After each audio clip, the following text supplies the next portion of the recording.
کے سامنے علامہ سید تقیر عباس شرازی صاحب جو ذکر محمد والے محمد بیان فرمائیں گے، ان کے آمد سے پہلے نعرہ تکبیر، خالق دا نام بہت بلند ہے، نعرہ تکبیر، نعرہ رسالت، نعرہ حیدری، حسینیت، حسینیت، یزیدیت، اہل بیت دشمنات لعنت، خاندان زہرا پہ بلند تر صلوات۔ اب آپ کے سامنے ذکر محمد والے محمد بیان فرمائیں گے سید تقیر عباس شرازی صاحب۔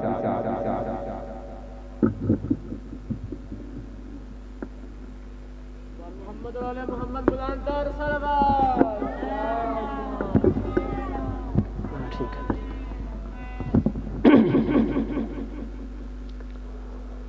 درود بر محمد والے محمد۔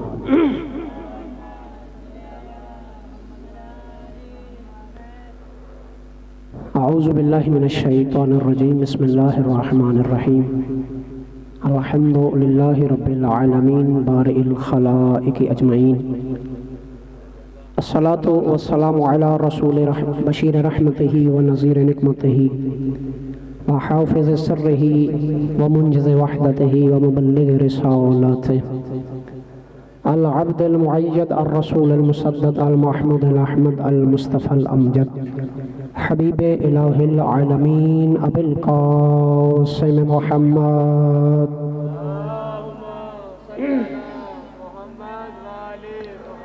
وعلى آلہ الطیبین الطاہرین المعصومین الذین ذهب اللہ عنہم الرجس وطہرہم تطہیرا۔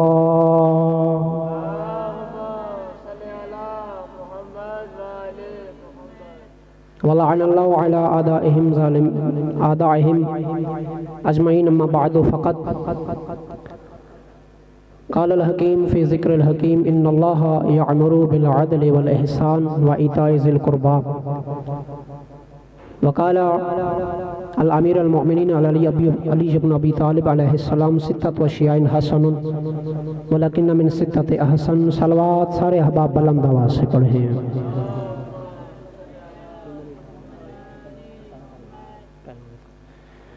واگوہ پروردگار عالم، اس کی کو ختم کر دیں مہربانی فرمائیں۔ پروردگار عالم و حق محمد والے محمد بانیان مجلس کیے صفحہ ماتم بچھائی، اپنے بارگاہ میں شرف قبولیت عطا فرمائے۔ کوئی لمبی چوڑی مجلس نہیں اور نہ ہی کسی قسم کا کوئی دعویٰ ہے، اپنا گھر ہے۔ اللہ رب العزت ان برادران کی توفیقات خیر میں اضافہ فرمائے، خدا ان کے مرحومین کے درجات بلند فرمائے۔ اس آیہ مجیدہ کو سرنامہ سخن قرار دیا، سورہ مبارکہ نحل کی آیہ مجیدہ، اور جن حضرات کا واسطہ روز جمعہ نماز جمعہ سے پڑھتا رہتا ہے، خطبہ جمعہ کا جو دوسرا خطبہ ہے اس کی آخری آیت، ان اللہ یعمر بالعدل والاحسان، کہ اللہ تمہیں حضرت انسان سے خالق انسان خطاب فرما رہا ہے، اور فرما کہ اللہ رب العزت فرما رہا ہے ان اللہ یعمر بالعدل والاحسان، اے میرا بندہ میں تجھے حکم دے رہا ہوں عدل کا اور احسان کا۔ تھوڑا تھوڑا بولیے گا، میں گھبراؤں گا نہیں الحمدللہ کہ اب بہت تھوڑے ہیں۔ یاد رکھنا یہ ذکر افراد کا محتاج نہیں ہے، یہ ہر فرد اس ذکر اہل بیت کا محتاج ہے۔ آپ کی دعاؤں سے آپ کا یہ خادم میری ذاکری اور چھوٹا ہوتا تھا یہاں پہ آتا تھا، بند قصیدہ پڑھا کرتا تھا، آج آپ کے مومنین کی دعاؤں سے الحمدللہ پورے پنجاب میں نوکریاں ادا کر چکا ہوں۔ تو گھبرائیے گا نہیں۔ فرما رہا ہے خدا ان اللہ یامر بالعدل والاحسان، کہ اللہ تمہیں حکم دے رہا ہے عدل کا اور احسان کا، اور ایتاء ذی القربیٰ قرابت داروں کو ان کا حق دینے کا۔ اور یہاں پہ مولا امیر کا ایک فرمان میں نے عرض کیا، معصوم فرماتے ستۃ اشیاء حسن ولکن من ستۃ حسن، 6 چیزیں اچھی ہیں، لیکن اگر ان 6 چیزوں کو 6 لوگ انجام دے دیں تو پھر بہت ہی اچھی ہو جائیں گی۔ بات سنیے گا، توجہ فرمان معصوم سنیے گا، 6 چیزیں نوید بھائی بہت اچھی ہیں، لیکن اگر ان 6 چیزوں کو 6 لوگ انجام دے دیں تو یہ پھر بہت ہی اچھی ہو جائیں گی۔ آقا فرماتے ہیں الورع حسن وہو من العلماء حسن، تقوی اچھی چیز ہے، اگر عالم دین متقی ہو پھر بہت ہی اچھا ہے۔ آباد رہیے۔ الورع حسن وہو من العلماء حسن، تقوی اچھی چیز ہے، اگر عالم دین متقی ہو پھر بہت ہی اچھا ہے۔ السخاء حسن وہو من الاغنیاء حسن، سخاوت اچھی چیز ہے، پیسے والا سخی ہو تو پھر بہت ہی اچھا ہے۔ فرمایا صبر حسن صبر اچھی چیز ہے، وہو من الفقراء احسن، صبر اچھی چیز ہے، لیکن اگر کوئی فقیر صبر کرنے والا ہو پھر بہت ہی اچھا ہے۔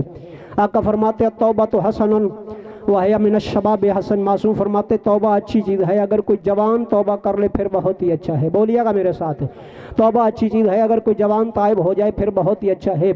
آقا فرماتے ہیں یاد رکھنا، معصوم فرماتے ہیں العدل حسن، عدل اچھی چیز ہے، وہو من الامراء احسن، عدل اچھی چیز ہے، لیکن اگر وقت کا حاکم حکمران عدالت پسند ہو پھر بہت ہی اچھا ہے۔ آقا فرماتے ہیں عدل اچھی چیز ہے، لیکن اگر حق میں وقت عادل ہو پھر بہت ہی اچھا۔ اب جس آیہ مجیدہ کو سرنامہ سخن میں نے قرار دیا، اس آیہ مجیدہ میں سے آج کا میرا موضوع ہے عدل علی۔ انتہائی مختصر وقت میں عدل علی کی جھلک دکھانا چاہتا ہوں عزیزان کو۔ یاد رکھنا آج کا جو موضوع ہے عدل علی۔ آقا فرما رہے ہیں عدل اچھی چیز ہے، لیکن اگر حاکم وقت عادل ہو تو پھر بہت ہی اچھا ہے۔ اللہ کیا حکم دے رہا ہے عدل کا اور احسان کا۔ اب تقریر شروع کرنے سے پہلے عدل کی تعریف بھی کرنا پسند کروں گا۔ عدل کی تعریف ضروری ہے اور احسان کی بھی تعریف ضروری ہے۔ اور یاد رکھیے عزیزان، میرا خاموش مجمع، علماء نے جو عدل کی تعریف بیان فرمائی ہے وہ یہ ہے کہ کسی بھی شے کو اس کے مقام پہ رکھ دینا یہ عدل کہلاتا ہے۔ کسی شے کو اس کے حق کو، کسی حقدار کو اس کا حق دے دینا یہ عدل کہلاتا ہے۔ کسی بھی شے کو اس کا حق دے دینا، اس شے کو اس کے مقام پہ رکھ دے دینا یہ عدل کہلاتا ہے۔ مثال کے طور پہ جوتے کا حق کیا ہے؟ پاؤں ہے، جوتے کو بغل میں نہیں رکھا جائے گا۔ یاد رکھنا یہ امامہ سر سے اٹھا کے میں اگر اپنی بغل میں دے لوں، آپ کہیں گے مولانا آپ نے اس امامے کے حق میں ظلم کیا ہے۔ عدل کی خلاف عدل کا ضد کیا ہے؟ ظلم ہے۔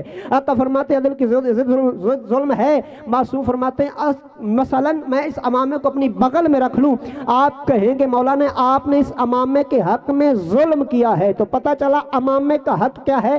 اسے سر پہ رکھا جائے۔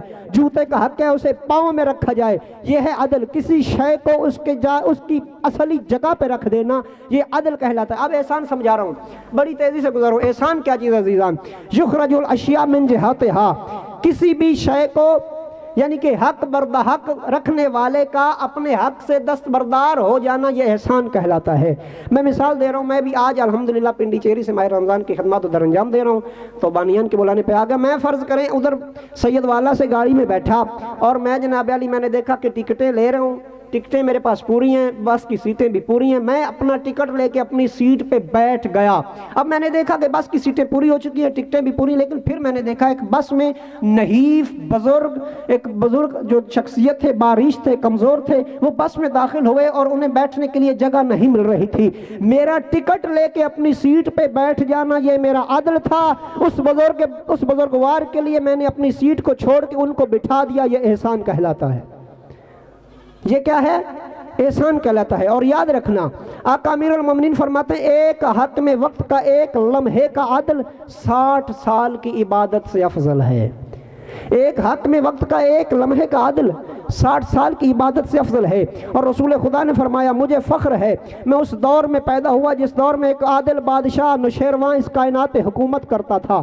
اور رسول خدا نے یہ بھی فرمایا، خاموش مجھا، رسول خدا نے یہ فرمایا ایک عادل بادشاہ کا جسم مرنے کے بعد جسم قبر میں گلتا سڑتا نہیں۔ ایک عادل بادشاہ جو عدالت کرتا رہا اس کا جسم قبر میں گلے سڑے گا نہیں۔ یہ میں محمد زمانے دے رہا ہوں۔ جب یہ حدیث مامون الرشید عباسی کے پاس پہنچی تو اس نے کہا کہ محمد کی اس حدیث کی تحقیق چاہتا ہوں، نوشیروان کی قبر کا نبش کیا جائے۔ نوشیروان کی قبر کو کھولا گیا، سپاہی جب کھولنے گئے تو کافی 100 سال پہلے وہ دفن ہو چکا تھا، لیکن جب قبر کو کھولا تو ایسے لگتا جیسے گھنٹہ پہلے دفنا کے گئے ہوں۔ یاد رکھنا مسلمان ہونا اچھی بات نہیں ہے، کم از کم ایک انسان ہونا ہی بہت کمال کی بات ہے۔ انسان، یاد رکھنا، انسان پیدا ہونا کمال نہیں ہے عزیزان، انسان بن کے زندگی گزارنا کمال ہے۔ انسان بن کے زندگی گزارنا کمال ہے۔ تھا وہ غیر مسلم لیکن عادل تھا، تو پیغمبر فرما رہے مجھے اس کے عدالت پہ فخر ہے کہ میں اس کے دور میں پیدا ہوا۔ اور یاد رکھنا معصوم فرماتے ہیں کہ ایک عادل بادشاہ کا ایک لمحے کا عدل 60 سال کی عبادت سے افضل ہے۔ اس علی کی عدالت کے بارے میں کیا خیال ہے جس کی ساری زندگی عدالت کو قائم کرتے گزر گئی؟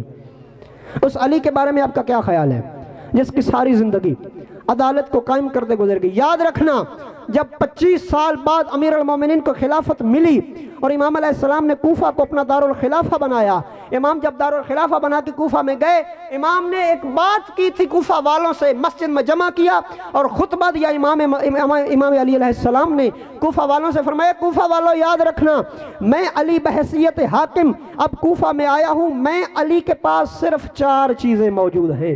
جب میں حاکم کی حیثیت سے تمہارے کوفہ میں آیا تو میرے پاس صرف 4 چیزیں موجود ہیں۔ معصوم فرماتے ہیں ایک میری عبا، ایک میری تلوار، ایک میرا گھوڑا۔ معصوم فرماتے ہیں 3 چیزیں موجود ہیں، میری عبا، میرا گھوڑا اور میری تلوار۔ معصوم فرماتے ہیں یاد رکھنا ہے کوفہ والو، اگر علی کسی سازش کے تحت اس کوفہ کے منبر سے ہٹا دیا گیا یا علی قتل کر دیا گیا، معصوم فرماتے ہیں ان 3 چیزوں کے علاوہ چوتھی چیز علی کے گھر سے نکل آئے، سمجھنا علی نے تمہارے حق میں ظلم کیا ہے۔ چوتھی چیز نکل آئے، علی نے تمہارے حق میں ظلم کیا ہے۔ اور یاد رکھنا تاریخ گواہ ہے 4.5 سال امیر المومنین نے اسی ایک عبا میں گزار دیے۔ عدالت کتنی؟ بیت المال کی غیر عادلانہ تقسیم کو امام نے عادلانہ بنایا۔ بدر والوں کو 5000 درہم سالانہ ملا کرتے تھے، احد والوں کو 4000 درہم، خندق والوں کو 3000 درہم، امہات المسلمین کو 10,000 درہم، ام المومنین جناب عائشہ کو 12,000 درہم۔ یاد رکھنا عام مسلمان کو 200 درہم ملا کرتے تھے۔ امام علیہ السلام نے کیا کیا؟ بیت المال کی پہلے منبر پہ آتے ہوئے امام علی نے پہلا کام کیا کیا؟ بیت المال کی غیر عادلانہ تقسیم کو امام علیہ السلام نے عادلانہ کیا، اور عادلانہ تقسیم ایسے کی، آقا فرماتے ہیں سال پہلے آڈٹ ہوا کرتا تھا، سال بعد معصوم فرماتے ہفتے بعد بیت المال کی تقسیم ہوا کرے گی۔ علی جیسے آقا کے حصے میں بھی 3 دینار، قمبر جیسے غلام کے حصے میں بھی 3 دینار۔ مطلب میں گوارا نہیں کرتا، علی جیسے آقا کے حصے میں بھی 3 دینار، قمبر جیسے غلام کے حصے میں بھی 3 دینار، یہ ہے عدالت علی۔ اور یاد رکھنا عزیزان، امام علیہ السلام کے یہودی غلام نے چوری کر لی، امام کو پتہ چلا ذرا ایسے مولا آپ کے فلاں غلام نے چوری کر لی ہے، امام کے غلام نے چوری کر لی، پتہ معلوم ہوا امام کو کہ غلام نے چوری کی ہے، بلایا گیا، فرمایا اسے حد قفص جاری کرو۔ حد جاری کی گئی، امام علیہ السلام نے اس کا ہاتھ کاٹا، ہاتھ کاٹ کے امام علیہ السلام کے جو امام نے ہاتھ کاٹا، اپنا کٹا ہوا ہاتھ سلامت ہاتھ پہ لے کے کوفہ کی گلیوں میں قصیدے پڑھ رہا تھا، اور لوگ پوچھتے تھے کوفہ اے بندے تیرا ہاتھ کس نے کاٹا ہے؟ غلام تیرا ہاتھ کس نے کاٹا؟ کہتا ہے میرا ہاتھ اس نے کاٹا جو فاتح خیبر ہے، توجہ میں رکھے گا، ہاتھ اس نے کاٹا جو فاتح احد و بدر و حنین ہے، ہاتھ اس نے کاٹا جس نے جو فاتح غزوہ حنین ہے، ہاتھ اس نے کاٹا جو والد حسنین ہے، ہاتھ اس نے کاٹا جو کعبے کا گوہر ہے، ہاتھ اس نے کاٹا جو سیدہ کا شوہر ہے، ہاتھ اس نے کاٹا جو خدا کا خانہ زاد ہے، ہاتھ اس نے کاٹا جو جبرائیل کا بھی استاد ہے۔ عزیزان لوگ کہتے ہیں یا علی، وہ بندہ جس کا آپ نے ہاتھ کاٹ دیا وہ تو کوفہ کی گلیوں میں آپ کے فضائل پڑھ رہا ہے، آپ کے قصیدے پڑھے جا رہا ہے۔ آقا فرماتے ٹھیک ہے اس کو میرے پاس بلا کے لے آؤ۔ آقا علیہ السلام نے جب اسے بلا کے لے آئے لوگ، آقا نے فرمایا اپنا ہاتھ کٹا ہوا اپنے ہاتھ کے ساتھ جوڑ، امام نے فرمایا اوپر کپڑا دے، امام نے لسان اللہ جیسی زبان سے، توجہ رکھتا لسان اللہ جیسی زبان سے علی نے زیر لب امامت کچھ کلمات دہرائے، زیر لب امامت کلمات دہرانے کے بعد علی نے کچھ پڑھا، امام فرماتے اب کپڑا ہٹایا تو ہاتھ صحیح سلامت کام کر رہا تھا، کہتا یا علی چوری میں نے کی تھی، آپ نے حد جاری کی، اب میرا ہاتھ آپ نے کٹنے کے بعد آپ کو اس کو جوڑ کیوں دیا؟ آقا فرماتے یاد رکھ وہ عدل علی تھا، یہ فضل علی ہے، وہ عدل علی تھا، یہ فضل علی ہے۔ اور یاد رکھنا جارج جرداق ایک عیسائی پروفیسر گزرا ہے، جارج جرداق ایک عیسائی پروفیسر گزرا ہے، اس نے ایک کتاب لکھی ہے 4 جلدوں میں، صوت العدالت الانسانیہ علی ابن ابی طالب۔ دنیا میں اگر کسی عدالت انسانی کی کوئی آواز ہے تو صرف ایک ہے، اسے علی ابن ابی طالب کہا جاتا ہے۔ دنیا میں عدالت انسانی کی کوئی آواز ہے تو وہ کون ہے؟ علی ابن ابی طالب ہے۔ اور یاد رکھنا 4 جلدوں میں جب اس نے کتاب لکھ لی، پریشان تھا، عیسائی تھا، پادری تھا، جب اس نے یہ کتاب لکھی تو چھپوانے کے لیے پیسے موجود نہیں تھے، پریشان بیٹھا چرچ میں، توجہ چاہتا ہوں، چرچ میں پریشان تھا، تو بڑے پوپ نے پوچھا کیا وجہ، کیوں پریشان ہو؟ کہتا یار میں کتاب لکھ بیٹھا ہوں اور میرے پاس اس کے چھپوانے کے لیے پیسے موجود نہیں ہیں۔ کہتا کس پہ لکھی؟ کہتا میں نے مسلمانوں کے ایک خلیفہ پہ کتاب لکھی ہے۔ کہتا کس خلیفہ پہ لکھی؟ کہتا میں نے علی ابن ابی طالب کی عدالت پہ کتاب لکھی ہے۔ وہ بڑا پادری کہتا چپ کر، خاموش ہو جا، پریشان نہ ہو، تیرے پاس پیسے نہیں کوئی بات نہیں، چرچ اپنی بینک سے، چرچ اپنی منی سے، چرچ اپنی جائیداد سے، چرچ اپنے پیسوں سے علی ابن ابی طالب والی عدالت والی کتاب کو چھپوائے گا۔ اور اس کتاب میں جورج جرداق نے ایک بات لکھی عزیزان، کہتا علی کی عدالت سے غیر مسلم ہو کہ اتنا متاثر ہوا، کتاب میں لکھنا پڑ گیا جورج جرداق کو۔ جورج لکھ کے کہتا ہے یہ دنیا تجھے کیا ہو جاتا اگر ہر زمانے میں ایک علی جیسا عادل امام پیدا کر دیتی، یہ دنیا تجھے کیا ہو جاتا اگر ہر زمانے میں علی جیسا عادل امام پیدا کر دیتی۔ اور یاد رکھنا شیعیان حیدر کرار، سر فخر سے بلند کر کے چلا کرو، ہم نے اسے امام نہیں مانا جو مومن ہے، بلکہ اسے مانا جو امیر المومنین ہے۔ اور یاد رکھنا ڈاکٹر علی شریعتی نے خوبصورت جملہ کہا تھا۔ ڈاکٹر علی شریعتی فرماتے ہیں کہ شیعو اپنے اوپر غور کیا کرو اور فخر کیا کرو، سر فخر سے بلند کر کے چلا کرو۔ وجہ کیا ہے؟ فرماتے ہیں اللہ نے صرف ایک علی بنایا اور وہ بھی تمہارے حصے میں آ گیا۔ اللہ نے صرف ایک علی بنایا اور وہ بھی تمہارے حصے میں آ گیا۔ کتنی عدالت پسند تھی علی ابن ابی طالب کو۔ سگے بھائی جناب عقیل ہیں اور عرض کرتے ہیں یا علی بیت المال میں سے کچھ حصہ تھوڑا سا زیادہ مجھے دے دے، توجہ چاہتا ہوں عزیزان، یا علی بیت المال سے کچھ زیادہ حصہ مجھے دے دے، میں جو آپ کا سگا بھائی ہوں۔ امام فرماتے ٹھیک ہے عقیل تیری بات تو میں نے سن لی۔ امام فرماتے لوہا گرم کا، توجہ چاہتا ہوں عزیزان، فرماتے لوہا گرم کروایا جائے۔ آقا امیر المومنین کے کہنے پہ لوہے کو گرم کروایا گیا، لوہا گرم کروایا گیا۔ امام نے سیخ لوہے والی اٹھائیں اور اٹھا کے فرمایا عقیل بھائی ہاتھ آگے کرو، تجھے تیرے حصے سے زیادہ بیت المال سے رقم ادا کروں۔ جناب عقیل نے ہاتھ آگے کیا اور مولا امیر نے جلتا ہوا لوہا جناب عقیل کے ہاتھوں پہ لیا، ہاتھوں پہ دے کے مولا جناب عقیل نے پیچھے کھینچا، کہا یا علی یہ کیا کر دیا؟ فرمایا عقیل مجھے یاد رکھ، یاد میری بات کا ایک جواب دے۔ آقا فرماتے عقیل ایک بات کا جواب دے، تو دنیا کی آگ سے ڈر رہا ہے، میں علی کی عدالت گوارا نہیں کرتی مسلمانوں کے حصے میں سے سگے بھائی کو ایک پائی زیادہ دے دوں، یہ ہے علی کی عدالت۔ تو دنیا کی آگ سے ڈر رہا ہے کیا میں علی؟ حالانکہ امام کو جہنم کا خوف نہیں ہے، لیکن امام ہمیں سمجھا رہے ہیں اگر غیر عادلانہ تقسیم کرو گے تو جہنم کی آگ کا ایندھن بن جاؤ گے۔ اور ایک دفعہ آخری جملہ اور ذکر مصیبت، ایک دفعہ امام علیہ السلام کے پاس ایک واقعہ آ گیا، ایک خلیفہ ثانی کے دور میں ایک مسئلہ آ گیا۔ خلیفہ ثانی، اور ظاہر سی بات ہے چاہے جتنا بڑا عالم تھا، جتنا بڑا حاکم تھا، جب بھی مشکل آئی ہے دروازے علی ابن ابی طالب پہ آئے ہیں۔ خلیفہ دوم کے پاس ایک فیصلہ آ گیا، دو عورتیں آئیں، ایک کے پاس بچہ تھا دوسرے کے پاس بچی تھی۔ جس کے پاس لڑکا تھا وہ بھی کہتی لڑکا میرا ہے، جس کے پاس لڑکی تھی وہ بھی کہتی لڑکا ہی میرا ہے۔ خلیفہ ثانی جناب علی فیصلہ کرنے سے قاصر ہو گئے۔ جب قاصر ہوئے نا فیصلہ کرنے سے تو کہتے ہیں آؤ دروازہ علی ابن ابی طالب پہ چلتے ہیں، وہاں مشکلیں حل ہو جایا کرتی ہیں، وہاں انبیاء کی مشکلیں حل ہو جایا کرتی ہیں۔ عزیزان یاد رکھنا امام علیہ السلام کے پاس جو خلیفہ ثانی آئے مسئلے کو لے کے، امام نے فرمایا یہ تو کوئی بات ہی نہیں ہے، انبیاء کا ناصر موجود ہے، یہ تو کوئی بات نہیں۔ توجہ چاہتا ہوں، میرا خاموش مجمع معصوم فرماتے ہیں کوئی حل نہیں ہے، کوئی مسئلہ نہیں ہے، یہ حل ہو جائے گا اس کا، آپ پریشان نہ ہو۔ معصوم فرماتے ہیں ٹھیک ہے۔ دونوں عورتوں سے فرمایا دو ہم وزن شیشیاں لے کے آؤ، توجہ چاہتا ہوں، دو ہم وزن شیشیاں لے کے آؤ۔ آقا امیر المومنین فرماتے دو ہم وزن شیشیاں لے کے آؤ، عورتیں دو ہم وزن شیشیاں لیں۔ امام نے ایک کنات کے اندر ایک عورت کو بھیج دیا، دوسری کنات کے اندر دوسری عورت کو بھیج دیا۔ آقا فرماتے دونوں عورتوں سے کہا برابر مقدار میں اپنا دودھ دوہ کے لے آؤ، یاد رکھنا آقا فرماتے برابر مقدار میں اپنا دودھ دوہ کے لے آؤ۔ دونوں عورتیں ان دونوں ہم وزن شیشیوں میں برابر مقدار میں دودھ دوہ کے لے آئیں۔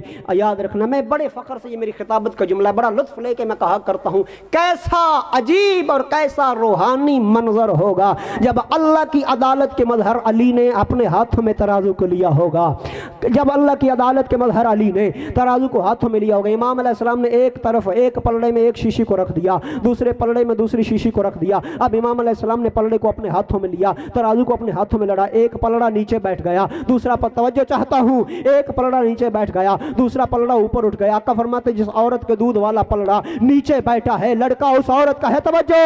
معصوم فرماتے ہیں جس عورت کے دودھ کا پلڑا، جس عورت کی شیشی والا پلڑا نیچے بیٹھا ہے، بچہ اس عورت کا ہے، لڑکا اس عورت کا ہے۔ وہ دوسری مان گئی ہاں یا علی بچہ اسی کا ہے، میں تو جھوٹ بول رہی تھی، ہاں یا علی بچہ اسی کا ہے۔ اصحاب حیران ہو گئے، سارے دیکھنے والے حیران ہو گئے، چاہنے والے حیران ہو گئے۔ اصحاب ہاتھ باندھ کر کرتے یا علی یا علی آپ کے فیصلوں پہ شک توجہ چاہتا ہوں، آپ کے فیصلوں پہ کوئی شک تو نہیں کیا جا سکتا، یا علی ہمیں یہ بتائیے آپ نے یہ فیصلہ کہاں سے کیا ہے؟ آقا فرماتے ہیں میں نے فیصلہ اللہ کی کتاب قرآن مجید سے کیا ہے۔ کیوں؟ قرآن علی کے ساتھ ہے، علی قرآن کے ساتھ ہے، قرآن علی سے جدا نہیں، علی قرآن سے جدا نہیں، یہ فیصلہ میں نے قرآن سے کیا، توجہ چاہتا ہوں۔ یاد رکھو امام فرماتے جاؤ تلاش کرو قرآن میں یہ فیصلہ تمہیں ملتا ہے یا نہیں ملتا۔ ساری رات ڈھونڈتے رہے، ساری رات تلاش کرتے رہے علی کا فیصلہ، سارے اگلے دن آ گئے اور ہاتھ باندھ کے کرتے یا علی ہمیں اللہ کی اس کتاب میں شیشیوں والی آیت نہیں ملی، یا علی ہمیں اس کتاب میں کوئی شیشیوں اور دودھ والی آیت ملی ہی نہیں ہے۔ آقا فرماتے ہیں یہی بات ہوئی نا، قرآن کو پڑھا ہے، قرآن کو سمجھا نہیں ہے۔ قرآن میں کیا خدا یہ نہیں فرما رہا مثل حظ للذکر مثل حظ الانثیین، اللہ نے ایک مذکر کے لیے تو مؤنثوں کے برابر حصہ رکھا ہے۔ یہ ہے عدالت علی۔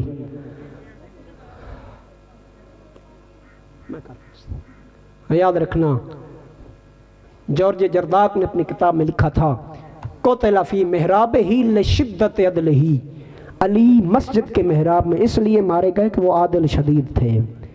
دنیا کے حکمرانوں سے نفرت ہوتی ہے ان کے ظلم کی وجہ سے، علی ابن ابی طالب سے نفرت ہوئی ہے علی کی عدالت کی وجہ سے۔ یہ علی کی عدالت ہی تھی نا جس کا بدلہ لینے کے لیے قاسم کی لاش کو پامال کر دیا گیا۔ یہ علی کی عدالت تھی جس کا بدلہ لینے کے لیے اسیرہ شام کو شام تک سفر کرنے پڑے۔ 2 سے 3 منٹ ذکر مصیبت برادر کے حوالے منبر۔ یہ علی کی عدالت تھی نا، علی کے بیٹوں کو تماچے مارے گئے۔ یاد رکھنا یہ علی کی عدالت کا ثمر تھا۔